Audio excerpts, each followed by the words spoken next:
రాష్ట్రానికి పట్టిన శని మరో 74 రోజుల్లో వీడనుందని టీడీపీ అధినేత చంద్రబాబు వ్యాఖ్యానించారు. జగన్ సిద్ధమని చెప్పడం కాదని, ఆయన్ను దించేందుకు ప్రజలే సిద్ధంగా ఉన్నారని అన్నారు. రాష్ట్రమంతటా టీడీపీ జనసేన కూటమి గాలి వీస్తోందని, విజయాన్ని ఎవరూ ఆపలేరని ధీమా వ్యక్తం చేశారు. నిన్న అన్నమయ్య జిల్లా పీలేరు, అనంతపురం జిల్లా ఉరవకొండలో జరిగిన రా కదిల్రా బహిరంగ సభల్లో పాల్గొన్నారు. జగన్, ఇక నీకు 74 రోజులే, ఇప్పటికే నీ పని అయిపోయింది. నీ అరాచక పాలన చూసిన ప్రజలు వచ్చే ఎన్నికల్లో బుద్ధి చెబుతారు. నీకు ఓటు వేయకూడదని ఇప్పటికే నిర్ణయం తీసేసుకున్నారు. నీకు అభ్యర్థులు కూడా దొరకటం లేదు. నువ్వు ఎవరినైనా అభ్యర్థులుగా ప్రకటిస్తే వాళ్ళు కూడా పారిపోతున్నారు. పులివెందులలోనూ టీడీపీ గెలుపును ఆపలేరని అన్నారు. వైసీపీ అధికారంలోకి వచ్చిన తర్వాత పిచ్చి బ్రాండ్లను అమ్ముతూ ప్రజల ప్రాణాలతో ఆడుకుంటున్నారు. ఇప్పటికే రాష్ట్ర వ్యాప్తంగా సుమారు 35 లక్షల మంది మద్యం ప్రియులు బాధితులుగా మారారు. ముఖ్యమంత్రి జగన్ సొంత జిల్లాలో అన్నమయ్య ప్రాజెక్టు కొట్టుకుపోయి ఏళ్లు గడుస్తున్నా ఇప్పటికీ వరకు కనీసం ఇటుక రాయి కూడా వేయలేదు. ఇప్పటికే జగన్ ఓటమిని అంగీకరించాడు. జగన్ స్వరంలో మార్పే ఇందుకు నిదర్శనం. 2021లో గర్వం, అహంభావంతో ఎవరు నా వెంట్రుక పీకలేరని జగన్ అన్నాడు. 2022లో ప్లీజ్ నన్ను నమ్మండి అని అడిగాడు. 2023లో నాకు ఎవరూ లేరు, మిమ్మల్ని నమ్ముకున్నానని అన్నాడు. 2024లో హ్యాపీగా దిగిపోతానని అంటున్నాడు. జగన్, నువ్వు దిగిపోవడం కాదు, దించేందుకు ప్రజలంతా సిద్ధంగా ఉన్నారన్నారు. గెలుపు ముఖ్యం కాదు, రికార్డు స్థాయి మెజారిటీని సాధించడమే నా లక్ష్యమని టీడీపీ జాతీయ ప్రధాన కార్యదర్శి నారా లోకేష్ అన్నారు. భారీ మెజార్టీని సాధించే దిశగా పార్టీలో చిన్న పెద్ద నేతలు, కొత్త పాత నాయకులందరూ కలిసి పనిచేయాలని ఆయన పార్టీ క్యాడర్ కు పిలుపునిచ్చారు.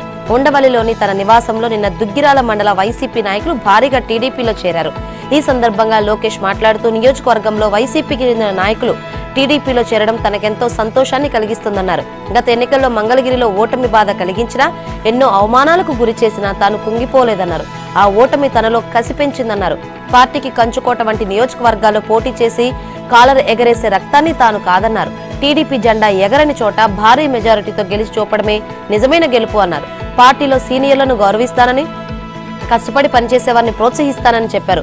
మంగళగిరి వద్దు, ఉత్తరాంధ్ర నుంచి పోటీ చేయమని కొందరు సలహాలు ఇచ్చారు. కానీ నాకెందుకో మంగళగిరి ప్రజలతో మంచి అనుబంధం ఏర్పడింది. అందుకే ఇక్కడి నుంచే పోటీ చేసి భారీ మెజారిటీతో గెలుపొందాలని చాలా సిన్సియర్ గా పనిచేస్తున్నామని తెలిపారు. భారీ మెజారిటీతో గెలిస్తేనే మంగళగిరిని మోడల్ నియోజకవర్గంగా అభివృద్ధి చేయడానికి తనకు మంచి అవకాశం లభిస్తుందని లోకేష్ చెప్పారు.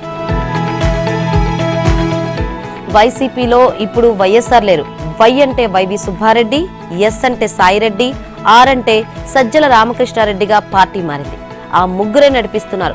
సొంత వాళ్ళు అనుకుని నాడు 3800 కిలోమీటర్ల మేర పాదయాత్ర చేశా.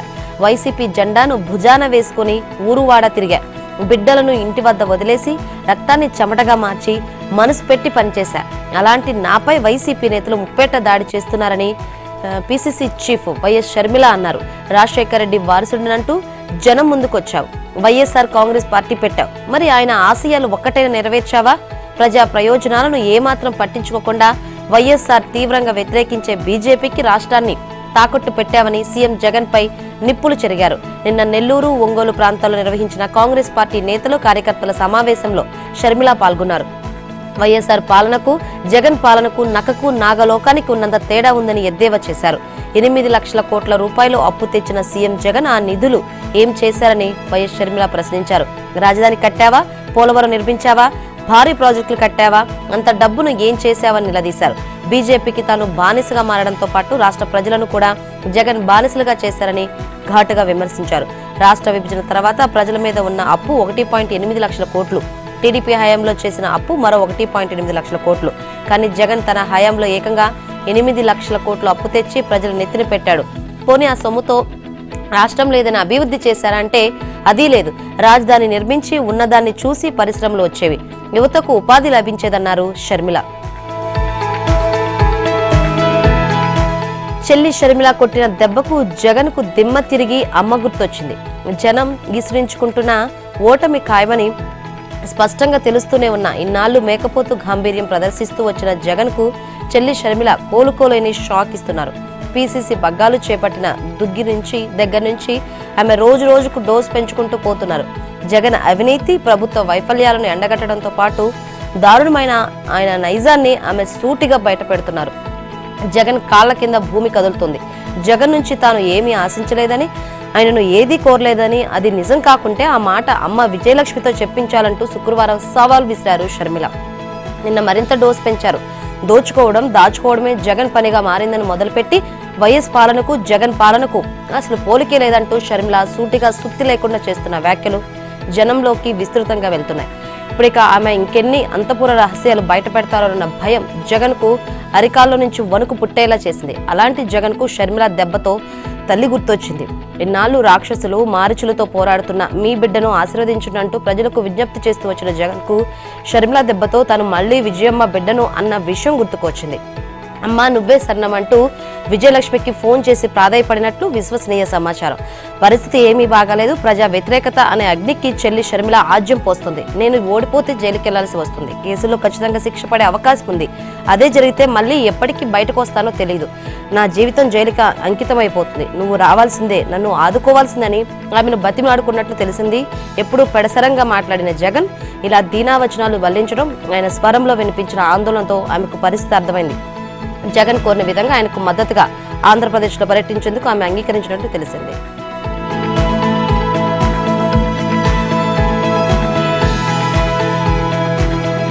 విశాఖపట్నం జిల్లా సంగివలసలలో నిన్న నిర్వహించిన సభకు ఆశించిన స్థాయిలో జన సమీకరణ చేయలేకపోయారు. ఉత్తరాంధ్రలో 34 నియోజకవర్గాల నుంచి 3 లక్షల మందిని సమీకరించాలని లక్ష్యంగా పెట్టుకుని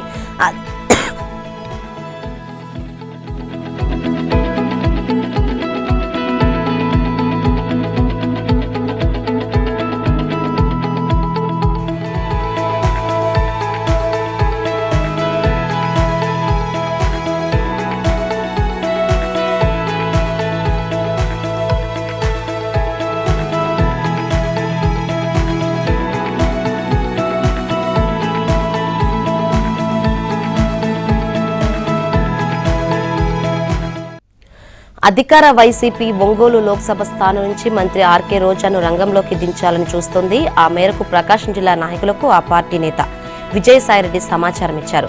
సీఎం జగన్ కాదన్న ఒంగోలు ఎంపీ మాగుంట శ్రీనివాసులరెడ్డితో వైసీపీ నాయకులు మంతనాలు ప్రారంభించిన నేపథ్యంలో అధిష్టానం రోజా పేరు ప్రతిపాదించడం విశేషం.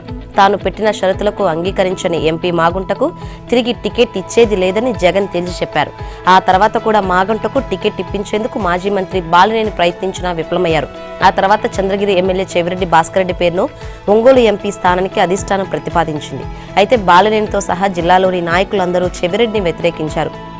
తండ్రి కొడుకులు ఇద్దరికి టికెట్లు ఇచ్చే విధానం లేదన్నారు కదా, చెవిరెడ్డికి ఎలా ఇస్తారు? అలాగైతే నా కుమారుడు ప్రణీత్ రెడ్డి కూడా పోటీకి సిద్ధంగా ఉన్నాడని విజయసాయి సజ్జలతో బాలినేని అన్నట్లు సమాచారం. మరోవైపు శుక్రవారం ఒంగోలులో మాగుంటతో మరోసారి బాలినేని దర్శి ఇన్ఛార్జ్ బూచేపల్లి శివప్రసాద్ రెడ్డి భేటీ అయ్యారు.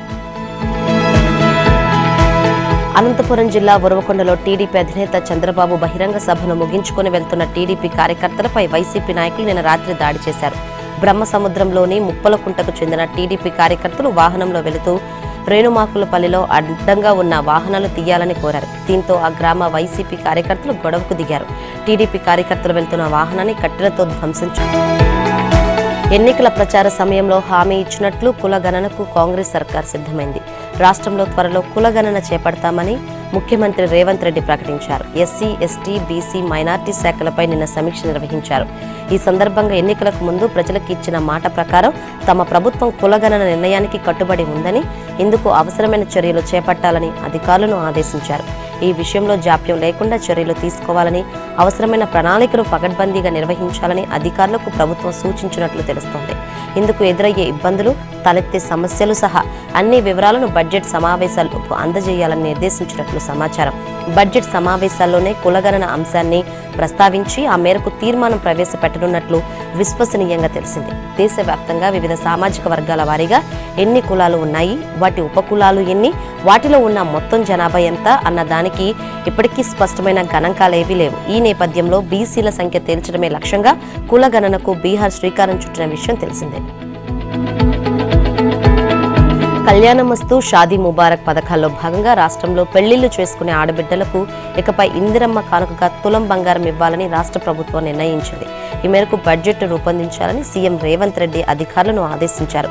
నిన్న సచివాలయంలో ఎస్సీ, ఎస్టీ, బీసీ, మైనారిటీ శాఖలపై మంత్రులు పొన్నం ప్రభాకర్, సీతక్క, ప్రభుత్వ సలహాదారు షబ్బీర్ అలీ, ప్రభుత్వ ప్రధాన కార్యదర్శి శాంతికుమారితో కలిసి సమీక్ష నిర్వహించారు.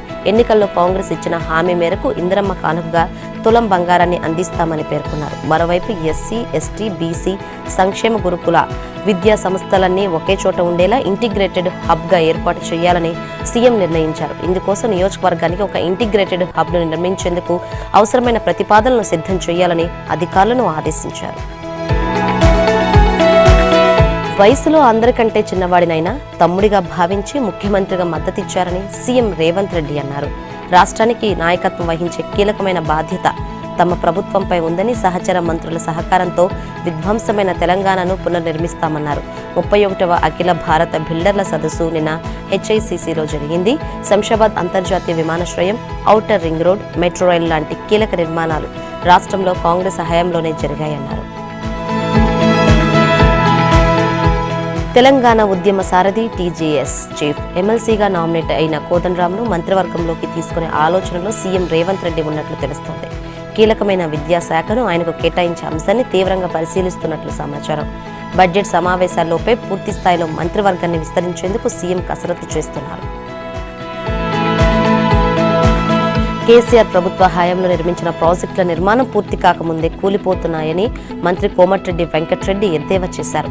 నల్గొండ జిల్లా ముషంపల్లిలో అభివృద్ధి పనులకు నిన్న శంకుస్థాపన చేసి మాట్లాడారు. బీఆర్ఎస్ ప్రభుత్వం ప్రాజెక్టుల నాణ్యత కంటే కమిషన్లపైనే దృష్టి పెట్టిందని విమర్శించారు. అందువల్లే ఒక్క ప్రాజెక్టు కూడా నాణ్యంగా లేదని ఆరోపించారు. ప్రజాధనాన్ని వృధా చేసిన ఆ పార్టీ నాయకులు తమకు నీతులు చెప్పడం ఏంటని మండిపడ్డారు. కాళేశ్వరం ప్రాజెక్టు పరిధిలో మేడిగడ్డ, అన్నారం, సుందిళ్ల బ్యారేజ్ల నాణ్యతపై నిపుణుల కమిటీ ఏర్పాటు చేయాలని ముఖ్యమంత్రి రేవంత్ రెడ్డి నిర్ణయించారు. బ్యారేజీల పటిష్టత, కుంగిపోయిన పిల్లర్ల విషయంలో ఎలాంటి చర్యలు తీసుకోవాలో లోతుగా, సంపూర్ణంగా అధ్యయనం చేయాలని ఆదేశించారు. ఆ కమిటీ ఇచ్చే నివేదిక ఆధారంగానే ముందుకు వెళ్లాలని స్పష్టం చేశారు. నీటిపారుదల శాఖ మంత్రి ఉత్తమ్ కుమార్ రెడ్డితో కలిసి సచివాలయంలో నిన్న నీటిపారుదల శాఖపై సమీక్ష నిర్వహించారు. కేంద్ర జల సంఘం, నేషనల్ డ్యామ్ సేఫ్టీ అథారిటీ నిపుణులతో పాటు రాష్ట్రంలోని ఇరిగేషన్ ఇంజనీర్లతో ఈ నిపుణుల కమిటీని ఏర్పాటు చేయాలని సీఎం నిర్దేశించారు. 2-3 రోజుల్లోనే వీరందరితో మరోసారి సమావేశం ఏర్పాటు చేయాలని, తనతో పాటు ఇరిగేషన్ మంత్రి కూడా ఆ సమావేశంలో పాల్గొంటామని చెప్పారు. బీఆర్ఎస్ సీనియర్ నేత, మాజీ ఎమ్మెల్యే తీగల కృష్ణారెడ్డి పార్టీ మారబోతున్నారా అంటే అవుననే సమాధానమే వినిపిస్తుంది. తనకు మహేశ్వరం అసెంబ్లీ టికెట్ కేటాయించినందుకు గత కొంతకాలంగా అసంతృప్తితో ఉన్న ఆయన త్వరలోనే కాంగ్రెస్ పార్టీలో చేరుతారనే ఊహాగానాలు వినిపిస్తున్నాయి. సచివాలయంలో నిన్న ఆయన సీఎం రేవంత్ ను కలవడం ఇందుకు బలాన్ని చేకూర్చుతోంది. మాజీ సీఎం కేసీఆర్ ఫిబ్రవరి 1న ఎమ్మెల్యేగా ప్రమాణ స్వీకారం చేయనున్నారు. కేసీఆర్ ఈసారి గజ్వేల్, కామారెడ్డిల నుంచి ఎమ్మెల్యేగా పోటీ చేయగా కామారెడ్డిలో ఓడిపోయి గజ్వేలులో గెలిచారు. ఇప్పటి వరకు ఎమ్మెల్యేగా ప్రమాణ స్వీకారం చేయలేకపోయారు. డిసెంబర్ 9న ప్రారంభమైన అసెంబ్లీ సమావేశాల్లో చాలా మంది నూతన ఎమ్మెల్యేలు ప్రమాణ స్వీకారం చేశారు. ఆ రోజు మిగిలిపోయిన వారు 12న అసెంబ్లీలో ప్రమాణ స్వీకారం చేశారు. ప్రమాణ స్వీకారం చేయలేకపోయారు. ఆ రోజు తన ఫామ్ హౌస్లో కింద పడడంతో తుంటి ఎముక విరిగి ఆసుపత్రి పాలయ్యారు. ఈ నేపథ్యంలో ఫిబ్రవరి 1న ఆయన అసెంబ్లీ స్పీకర్ గడ్డం ప్రసాద్ కుమార్ సమక్షంలో ప్రమాణ స్వీకారం చేస్తారని బీఆర్ఎస్ వర్గాలు తెలిపాయి. పార్లమెంటు ఎన్నికల్లో కాంగ్రెస్ కు ఓటు వేస్తే బీజేపీకి ఓటు వేసినట్లేనని బీఆర్ఎస్ వర్కింగ్ ప్రెసిడెంట్ కేటీఆర్ అన్నారు. ఆ రెండు పార్టీలు అవగాహనతో పనిచేస్తున్నాయని ఆరోపించారు. కాంగ్రెస్ తరఫున డమ్మీ అభ్యర్థులు నిలిపి బీజేపీ అభ్యర్థులను గెలిపించేందుకు హస్తం పార్టీ ప్రయత్నాలు చేస్తోందన్నారు. ఇటీవల ఎమ్మెల్సీ ఎన్నికల్లో కాంగ్రెస్ కు లబ్ధి చేకూర్చేలా బీజేపీ పనిచేసిందని తెలిపారు. నిన్న యూసఫ్గూడలోని ఓ ఫంక్షన్ హాల్లో నిర్వహించిన జూబ్లీహిల్స్ నియోజకవర్గ బూత్ కమిటీల విస్తృత స్థాయి సమావేశంలో కేటీఆర్ ముఖ్య అతిథిగా పాల్గొని మాట్లాడారు. గోదావరి, కావేరీ నదుల అనుసంధానం ప్రాజెక్టు ప్రక్రియ వేగంగా పుంజుకుంది.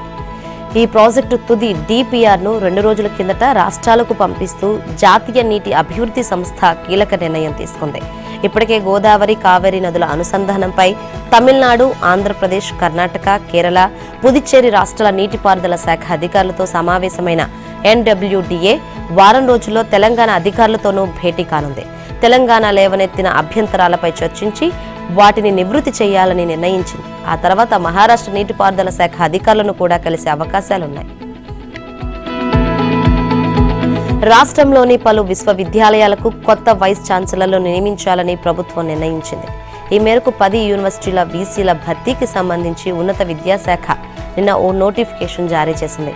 అర్హులైన వారు ఫిబ్రవరి 12న తేదీలోగా తమ దరఖాస్తులను సమర్పించాలని పేర్కొంది. Osmania university, Potti Sriramulu Telugu university, B R Ambedkar open university, Jawaharlal Nehru technological university, Mahatma Gandhi university, Satavahana university, Telangana university, Palamuru university, Jawaharlal Nehru architecture and fine art యూనివర్సిటీకి వైస్ ఛాన్సలర్లు నియమించనున్నట్లు నోటిఫికేషన్లో పేర్కొన్నారు. రాష్ట్రంలో కలకలం రేపిన హెచ్ఎండిఏ మాజీ డైరెక్టర్ రెరా కార్యదర్శి శివబాలకృష్ణ కేసులో తవ్విన కొద్దీ అక్రమాస్తులు బయటపడుతున్నాయి. ఏ కంపెనీలు ఎవరెవరి వద్ద శివబాలకృష్ణ లంచాలు తీసుకుని అక్రమంగా అనుమతులు ఇచ్చారనే విషయాలపై ఏసీబీ అధికారులు ఆరా తీస్తున్నారు. ఇప్పటిదాకా బయటపడిన ఆస్తులు, పత్రాల ఆధారంగా శివబాలకృష్ణ కూడబెట్టిన ఆస్తుల విలువ మార్కెట్ ప్రకారం 400 కోట్లకు పైనే ఉండవచ్చని అధికారులు అంచనా వేస్తున్నప్పటికీ దానికి రెండింతలు ఉండొచ్చనే అనుమానాలు వ్యక్తమవుతున్నాయి. సికింద్రాబాద్ రైల్వే స్టేషన్ సమీపంలో ఆల్ఫా హోటల్కు బాంబు బెదిరింపు కలకలం రేగింది. ఖమ్మంకు చెందిన ఓ గుర్తు తెలియని వ్యక్తి నిన్న రాత్రి 10:45 100 పోలీస్ కంట్రోల్ రూమ్కు ఫోన్ చేసి ఆల్ఫా హోటల్లో బాంబు పెట్టామని చెప్పడంతో పోలీసులు అప్రమత్తమయ్యారు. దీని వెంటనే ఆల్ఫా హోటల్కి వెళ్లిన పోలీసులు తనిఖీలు నిర్వహించారు. అయితే హోటల్లో ఏమీ లేదని తేలడంతో పోలీసులు ఊపిరి పీల్చుకున్నారు. ఫోన్ చేసిన వ్యక్తి కోసం గాలిస్తున్నామని పోలీసులు తెలిపారు.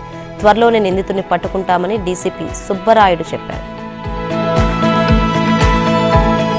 జేడీయూ అధ్యక్షుడు నితీష్ కుమార్ ఈ రోజు సాయంత్రం 4 గంటలకు బీజేపీ మద్దతుతో మరోసారి బీహార్ ముఖ్యమంత్రిగా ప్రమాణం చేయనున్నట్లు సమాచారం. ఈ కార్యక్రమానికి కేంద్ర హోంమంత్రి అమిత్ షాతో పాటు బీజేపీ జాతీయ అధ్యక్షుడు జేపీ నడ్డా హాజరు కావచ్చని తెలుస్తోంది. 2022 ఆగస్టులో బీజేపీని వీడి ఆర్జేడీతో చేతులు కలిపిన సీఎం పగ్గాలు చేపట్టిన నితీష్ కుమార్ ఇప్పుడు ఆర్జేడీకి మొండి చేయి చూపి మళ్లీ బీజేపీతో కలవనున్నారు. ఈ మేరకు సీఎం పదవికి ఇవాళ ఉదయం ఆయన రాజీనామా చేసే అవకాశాలున్నాయని విశ్వసనీయ వర్గాలు తెలిపాయి. బీహార్లో జేడీయూను చీల్చి తన పదవి నుంచి దించే ప్రయత్నాలు జరుగుతున్నాయన్న సమాచారంతోనే ఆయన మళ్లీ బీజేపీ చెంతకు చేరుతున్నారని ఆ పార్టీ వర్గాలు పేర్కొన్నాయి. నితీష్ నేతృత్వంలో జేడీయూ ఎమ్మెల్యేలు పాట్నాలో సమావేశమయ్యారు. ఇండియా కూటమి పార్టీల ఐక్యత కోసం కృషి చేస్తానని ఏఐసీసీ అధ్యక్షుడు మల్లికార్జున ఖర్గే పేర్కొంటున్న క్షేత్రస్థాయిలో మాత్రం కూటమి పార్టీలు కాంగ్రెస్ పై నిప్పులు చెరుగుతున్నాయి. ఇప్పటికే పంజాబ్లోని అధికార ఆప్, పశ్చిమ బెంగాల్లోని అధికార టీఎంసీ పార్లమెంట్లు ఎన్నికల్లో ఒంటరిగానే బరిలో దిగుతామని స్పష్టం చేశాయి. ఇప్పుడు మరిన్ని పార్టీలు వ్యతిరేక గళం వినిపిస్తున్నాయి. కాంగ్రెస్ పార్టీ ఎన్నికల సమయంలో సీట్ల కోసమే తమ వెంట పడుతోందని తమిళనాడు అధికార పార్టీ డీఎంకే విమర్శలు గుప్పించగా కేవలం 11 సీట్లకు మించి ఇచ్చేది లేదని యూపీ ప్రతిపక్ష పార్టీ సమాజ్వాదీ చీఫ్ అఖిలేష్ యాదవ్ తేల్చెప్పారు.